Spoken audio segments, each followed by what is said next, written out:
안녕하세요, 불개미 여러분. 사냥김입니다. 새벽에 비트코인이 100K를 하회를 했습니다. 상황이 상황인 만큼 일단 어떻게 대응할지에 대해서 빠르게 말씀드리도록 할게요. 핵심만 바로 말씀드리겠습니다. 그럼 바로 시작할게요. 네, 비트코인 일봉입니다. 현재 상황을 객관적으로 놓고 보면 그리 좋지는 않습니다. 어젯밤 하락으로 인해서 365일선, 하늘색 선이 재차 이탈을 했죠. 상승 사이클에서 이처럼 365일선을 터치하고 다시 반등하는 경우는 수차례 있어 왔습니다만 이번에는 반등하는 듯 싶더니 다시 하회를 하고 있습니다. 기술적으로만 놓고 보면 그리 좋은 상황은 아니에요. 비트코인 주봉도 일봉이 반등을 하면서 다시 한번 쳐주는 상황이 올 수 있을 거라고 생각을 했었는데 현재로서는 다시 모멘텀이 쭉 흘러내려가는 모습이 느껴집니다. 자, 그리고 월봉은 제가 저번에 한번 영상이랑 글로도 말씀을 드리긴 했지만 하락 다이버전스가 보여서 큰 그림으로 봤을 때는 마지막 한 번의 상승 정도가 나온 뒤부터는 조심해야 된다는 말씀을 드렸었죠. 네, 다시 일봉으로 돌아와서 여러 보조 지표들을 참고를 해봤을 때 계속 계단식으로 줄줄 흐르는 모습이 좀 보입니다. 반등하는 듯 싶다가 다시 빼고 그게 계속 반복되는 모습이에요. 하이키나시 봉도 보면 계속해서 과매도 구간에서 노는 모습이긴 한데 매수 신호가 한 번은 더 나와줄 필요가 있겠다는 생각이 듭니다. 그래도 비트코인은 저점을 계속 낮추고 있지만 단기적으로 봤을 때는 하이키나시 RSI나 하T3 이격 등은 저점을 높이는 상승 다이버전스가 나올 수도 있겠다는 생각은 하고 있어요. 일단 정리를 해보자면 지금 상황에서는 우선 1차적으로 강하게 양봉이 나와주면서 다시 365일선 위로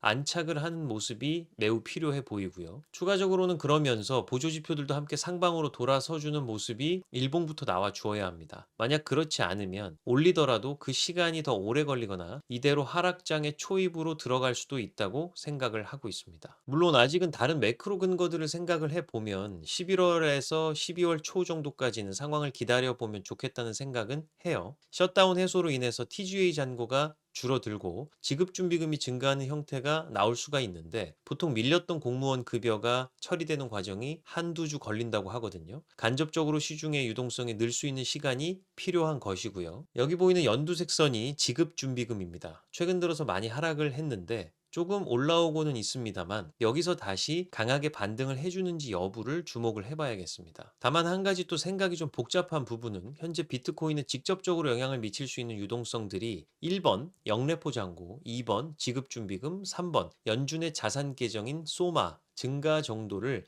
레이어 1로 꼽을 수가 있는데요. 보시면 영래포 잔고 같은 경우는 현재 거의 바닥이라서 더 이상 시중으로 풀릴 잔고가 별로 없고요. 빨간색으로 표시된 연준의 자산 계정인 소마도 12월 1일에 연준의 양적 긴축 종료 시점 이후가 되어야 더 이상 하락하지 않고 유지가 되는 정도가 아닐까 싶습니다. 그래도 더 이상 연준 자산이 줄어드는 QT는 아니니까 다행이긴 해요. 따라서 여기서 가장 중요한 부분은 TGA 잔고가 감소하면서 여기 보이는 파란색 선인 지급준비금이 다시 늘어나는 게 유동성 엔진 중에 2번이 되겠죠. 그 엔진이 제대로 켜져야 되는데 연준이 QT 종료와 동시에 급박하게 QE를 진행을 하거나 금리 B컷을 단행하는 이런 매우 낮은 확률의 이벤트가 발생하지 않는 이상 유동성의 상승폭 그리고 비트코인의 상승폭은 제한적일 수 있다고 생각을 합니다. 따라서 여기서 더 고점을 높이면서 올타임 하이를 찍을 확률보다는 현재로서는 마지막 한 방 정도 올릴 때는 현금화를 적절하게 하면서 포트폴리오를 수비적으로 운용을 해야 한다고 생각하는 건 변함이 없습니다. 네, 아시다시피 비트코인은 유동성에 매우 민감한 자산입니다. 엄밀히 말하면 유동성이 유일한 가격의 트리거 요인이라고 봐도 과언이 아니에요. 최근에 셧다운이 되었음에도 불구하고 아직 지급준비금이 이렇게 늘지 않아서 홀로 비실대고 있는 거죠. 실질적인 유동성이 풀려야 합니다. 자, 반면에 주식 같은 경우는 테마에 묶여서 기대감에 오르기도 하고 금리가 낮아지게 되면 DCF 방식으로 미래의 기대 현금 흐름을 모두 할인율로 현가화를 시켜서 현재 가치를 계산을 할 때 그 할인율, 금리라는 분모가 작아지니까 전체 결과값은 커지는 방식으로 주가가 오르기도 하죠. 또한 기업들이 잉여 현금으로 자사주 매입을 하기도 하니까 외부에서 유입되는 유동성이 필요가 없을 때도 있습니다. 또한 마켓메이커들의 옵션 델타 해칭도 주가를 끌어올리기도 해요. 설명을 드리면 주가에 반응하는 옵션 가격의 민감도인 델타라는 개념이 있는데 주가가 상승을 하면 델타도 함께 상승을 하는 경향이 있습니다. 행사가 근처로 갈수록 돈을 벌 확률이 높아지니까 그런 거예요. 예를 들어 애플 주식 한 주에 콜 옵션 델타가 0.2라면 콜 옵션 100개를 매도한 마켓 메이커 입장에서는 주가가 오르면 손실이 무한대로 갈 수 있기 때문에 그에 상응하는 델타 해칭을 해줘야 되고, 그러려면 애플 주식 20주가 필요합니다. 자, 이렇게 애플 주식 20주를 갖고 있는 상황에서 애플 주식 가격이 1달러가 오르면 20주를 갖고 있으니까 총 20달러가 이득인데, 콜옵션 100개를 매도한 게 있죠. 그러니까 1달러 곱하기 0.2 델타 곱하기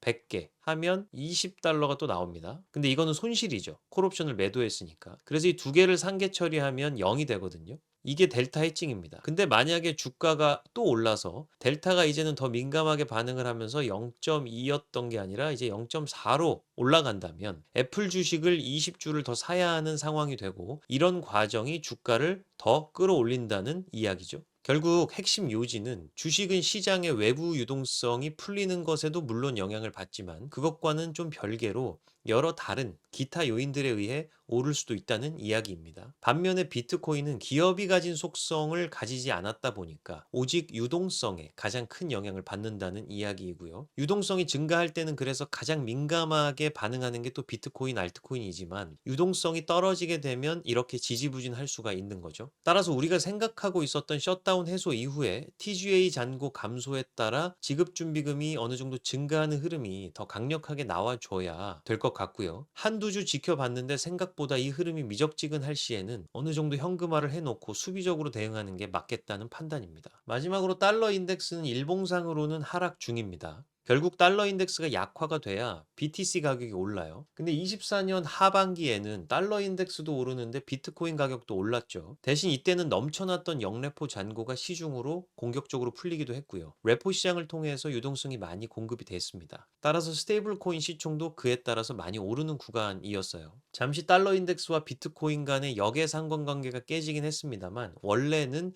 역의 상관관계가 정석이긴 합니다. 이 구간에는 금리가 5.25에서 5.5 레인지에 있었는데 금리가 높았던 상황이라서 달러 인덱스가 높았음에도 불구하고 그걸 꾸역꾸역 더 올린 거죠. 달러 인덱스를 주봉으로도 보면 지금 중요한 변곡점에 와 있는 것 같습니다. 달러 인덱스가 주봉상으로 고점에서 살짝 피크아웃하고 있긴 한데 아직 여러 다른 지표들을 보면 또 애매한 부분도 있어요. 모멘텀이 완전히 죽었다고 보긴 어렵죠. 여기서 365 이평선, 하늘색 선을 맞고 다시 달러 인덱스가 밑으로 떨어져주는 상황이 나와줘야 비트코인에는 더욱 호재가 되겠죠. 비트코인은 달러에 특히 민감하게 반응을 합니다. 그래서 미국의 지급준비금, 영레포 잔고, 달러로 거래되는 글로벌 레포 시장 유동성, 달러 인덱스 등이 비트코인에 우호적으로 바뀌어 주어야 오를 수 있는 동력이 또 생기겠죠. 일단 한두 주 정도는 더 지켜보면서 유동성 흐름이 어떻게 바뀌어가는지를 잘 모니터링 해보는 게 좋겠습니다. 차트를 보면서도 다시 365일 이평선 위로 캔들이 올라와 주는지 여부도 체크를 해봐야겠고요. 여러모로 쉽지는 않은 상황인 것 같습니다. 네, 저는 일단 12월 초부터는 수비적으로 포지션을 변경하려고 한다고 여러 번 영상을 통해서 말씀을 드렸습니다만 어쩌면 그보다는 조금 더 일찍 수비적으로 현금화를 시키면서 대응해야 할 수도 있겠다는 생각이 오늘 새벽장을 보면서 들었습니다. 네, 저는 24년 1월 초부터 시작을 해서 약 1년 10개월 동안 비트코인 및 알트코인 투자를 하고 있습니다. 복귀를 해보면 여러 우여곡절들이 있어 왔습니다만 그때부터 해서 지금까지 정석대로 쭉 올라왔다면 현재는 돈을 벌고 있는 게 맞겠죠. 이때가 4만 달러 초반대였으니까요. 네, 저도 토탈로 보면 이익 구간이긴 합니다. 근데 여러분들 각자의 상황은 다 다르실 거예요. 현물 중심으로 투자하신 분들도 계실 거고 선물 중심으로 레버리지를 써서 투자하신 분들도 계실 거고 알트코인 비중이 비트코인에 비해서 더 크신 분들도 계실 거고요. 상황이 참 다양하니까요. 그래서 제가 1대1 맞춤으로 어떻게 하셔라 말씀드리긴 참 어렵습니다. 전반적인 흐름을 말씀드릴 수밖에 없고요. 지금 일부 현금화를 하고 남은 11월, 12월 초를 지켜보면서 판단을 할지 아니면 그대로 남아있는 물량을 홀드하고